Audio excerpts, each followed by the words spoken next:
علم نہیں ہوگا آپ روزہ کیسے رکھیں گے؟ علم نہیں ہوگا آپ حج کیسے کریں گے؟ آپ کی زکوٰۃ کی ادائیگی کیسے ہوگی؟ آپ تبلیغ کیسے کریں گے؟ اس لیے علم کا حکم سب سے۔ اب یہ 5 آیتیں نازل ہوئیں اور پھر وہی کا سلسلہ بند ہو گیا۔ ایک قول کے مطابق 3 سال تک پھر وہی نہیں ہے، ان آیتوں کے نازل ہونے کے بعد پھر 3 سال تک وہی نہیں ہے۔ دوسرا قول یہ 2.5 سال تک نہیں ہے۔ تیسرا قول یہ کہ 6 مہینے تک نہیں ہے، اور 3 سال کے بعد یا 2.5 سال کے بعد یا 6 مہینے کے بعد جب دوبارہ وہی کا سلسلہ شروع ہوا تو فرمایا یا المدثر قم فانذر وربک فکبر وثیابک فطہر، تبلیغ کا حکم۔ میرے محبوب اٹھیے، قم فانذر وربک فکبر، رب کی بڑائی بیان کریں، رب کی عظمت کو بیان کریں، تبلیغ کا حکم آ گیا۔ میں عرض کر رہا ہوں امام الانبیاء صلی اللہ علیہ وسلم آخری نبی ہے، آپ پر یہ وحی نازل ہوئی اور پہلا مدرسہ غار حرا کی خلوتوں میں قائم ہوا۔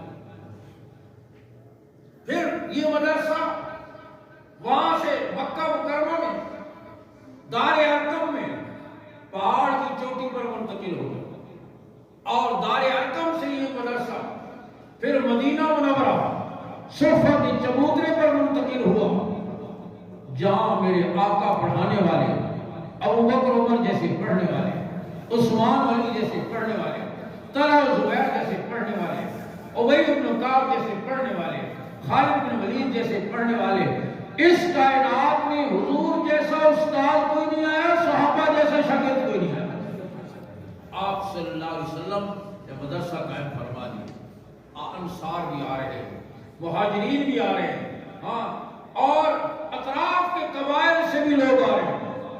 قبیلہ دوس سے ابو ہریرہ آ رہا ہے، قبیلہ غفار سے ابو ذر آ رہا ہے، فارس سے سلمان آ رہا ہے۔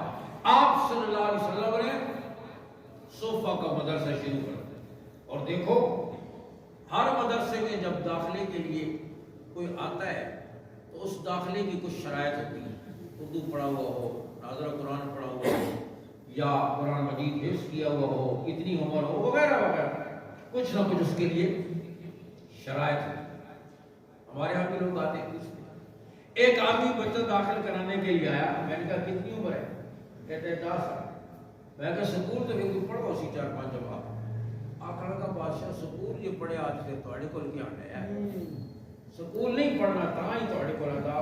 میں بھی بڑا زور لایا، اس کی ماں بھی بڑا زور لایا، آدھی 4 گھر قاضی صاحب کو لے جا، کچھ نہ کچھ تو کرے۔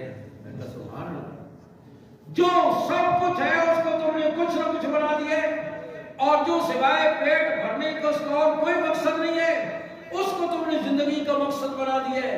اتنی اہمیت کے ساتھ لائے ہو تو پڑھ ہی جائے گا۔ نتیجہ یہ ہوتا ہے کہ باپ ابھی گھر واپس نہیں پہنچا تھا، وہ دوسرے راستے سے بھاگ کر باپ سے پہلے گھر پہنچا تھا۔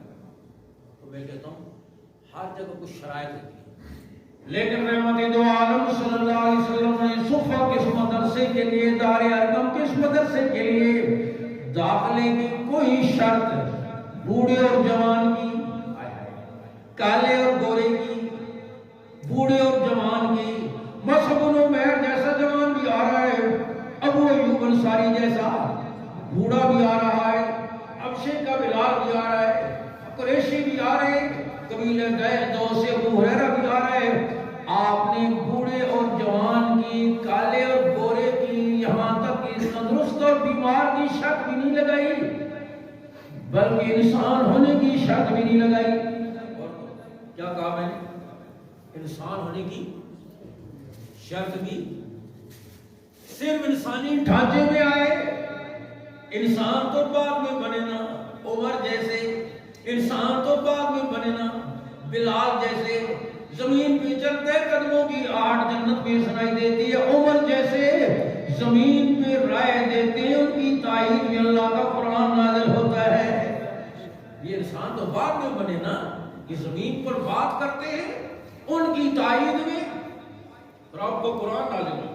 یہ انسان تو بعد میں بنے، لیکن آپ صلی اللہ علیہ وسلم نے اپنے مدرسے میں داخلے کے لیے کوئی شرط نہیں لگائی، اور پھر ایسے انسان بنے کہ جن پر انسانیت رشک کرتی ہے، جن پر فرشتے رشک کرتے ہیں، جو رشک کے ملائکہ بنے، اور جو زمین پر چلے قدموں کی آہٹ جنت میں سنائی دے، زمین پر رائے دے